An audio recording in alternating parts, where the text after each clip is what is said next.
நல்லா ஹெல்த்தியாக ஒரு சூப்பரான ஒரு பச்சை பயிர் சாதம் எப்படி செய்யலான்னு தான் பார்க்க போகிறோம். அதுக்கு இந்த லஞ்ச் பாக்ஸ் ரெசிபிக்கு ரொம்ப ஈஸியாக இருக்கும். நல்ல ஒரு ஹெல்த்தியான ரெசிபி. நான் இன்றைக்கி 2 டம்ளர் அளவுக்கு அரிசியும் 1 டம்ளர் அளவுக்கு பச்சை பயிரும் எடுத்திருக்கேன். இதை ரெண்டும் தண்ணி ஊற்றி கழுவிட்டு ஒரு 1/2 hour ஊற வச்சு எடுத்துக்கோங்க. இப்போ ஒரு குக்கரில் கொஞ்சமாக எண்ணெய் சேர்த்துக்கலாம். எண்ணெய் நல்லா சூடான உடனே கொஞ்சமாக கடுகு சேர்த்துக்கோங்க. சேர்த்துட்டு கடுகு நல்லா பொரிஞ்சு வந்த உடனே அதுலேயே கொஞ்சமாக நம்ம சீரகம் சேர்த்துக்கலாம். சேர்த்துட்டு ஒரு மீடியம் சைஸ் வெங்காயம் நல்லா பொடி பொடியாக கட் பண்ணி வச்சுருக்கேன். அதையும் இது கூடயே சேர்த்துட்டு நல்லா வதக்கிக்கலாம். வெங்காயம் நல்லா பொன்னிறமாக ஆகிற அளவுக்கு நல்லா வதக்கி எடுத்துக்கோங்க. அது கூட நான் காரத்துக்கு இன்றைக்கி 2 பச்சை மிளகா 1 வரமிளகா தான் சேர்த்துருக்கேன். உங்களுக்கு காரத்துக்கு எந்த அளவுக்கு தேவையோ அந்த அளவுக்கு சேர்த்துக்கோங்க. சேர்த்துட்டு நல்லா வதக்கிக்கலாம்.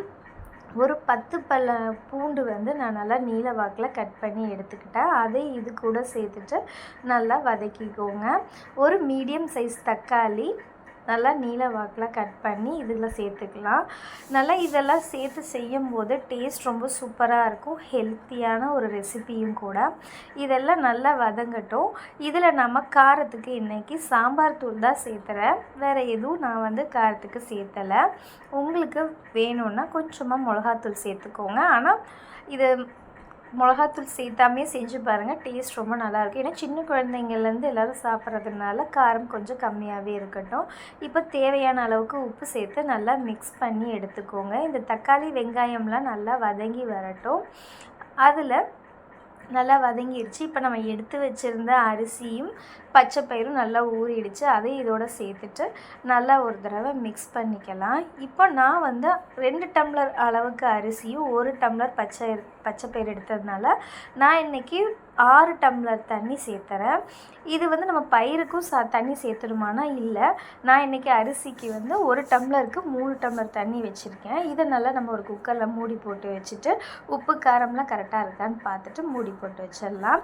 இதை நல்லா ஒரு 3 விசில் விட்டு எடுத்துக்கோங்க. நல்லா பொலன்னு பாருங்கள், இந்த அளவுக்கு நல்லா உதிரி உதிரியாக சாதம் இருக்கும். சாப்பிட அவ்வளோ டேஸ்டியாக இருக்கும். இது கூட நீங்கள் கத்திரிக்காய் இல்லை உருளைக்கிழங்கு ஃப்ரை இந்த மாதிரி எல்லாமே வச்சு சாப்பிட்டிங்கன்னா இன்னும் ரொம்ப டேஸ்ட்டு சூப்பராக இருக்குங்க. உங்கள் வீட்லேயும் ஒரு தடவை இந்த மாதிரி ட்ரை பண்ணி பாருங்கள். சின்னவங்கலேருந்து பெரியவங்க வரையும் விரும்பி சாப்பிடுவாங்க. இந்த ரெசிபி செய்யறதுக்கு நம்மளுக்கு ஒரு 10 நிமிஷம் கூட போதுங்க.